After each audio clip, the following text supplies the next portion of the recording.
Magandang araw. Magluluto po ulit ako ng dinding. Nagpakulo na po ako ng tubig. Kapag kumulo na ay buksan. Tapos lagyan na po natin ng rekadong bawang, sibuyas at luya.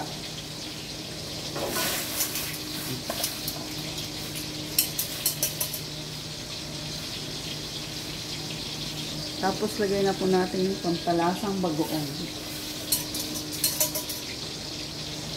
Tapos lagyan na rin po natin ng bacon. Kapag kulong-kulo na po mabuti, lagay na po natin yung saluyot.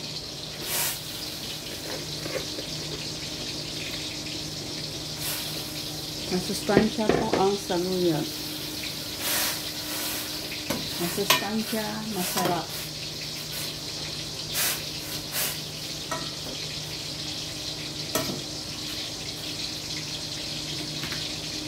Tapos, sabay na rin po natin yung opo at okra.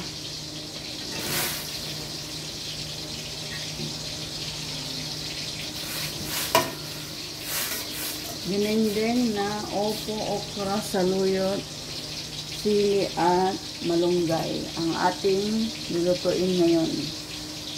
Tapos, takpan po natin para madaling maluto. Buksan po natin, tapos lagyan natin ng sahog na higi.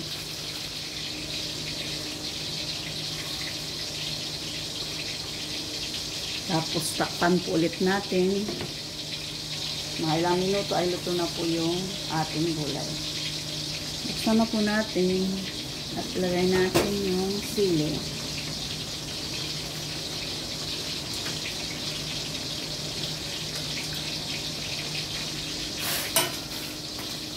Mabilis lang po maluto ang gulay. Mga 10 minutes lang. Luto na po. Tapos, tikman po natin kung tama na yung lasa.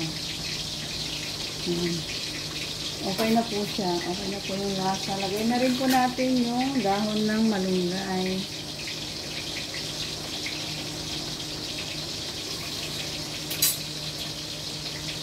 Tanim ko po yan sa taas ng rooftop.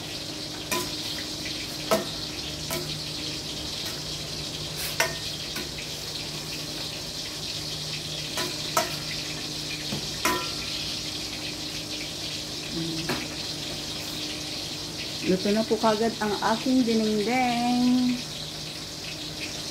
Bye-bye na po. Thank you for watching. Bye-bye. Dinengdeng.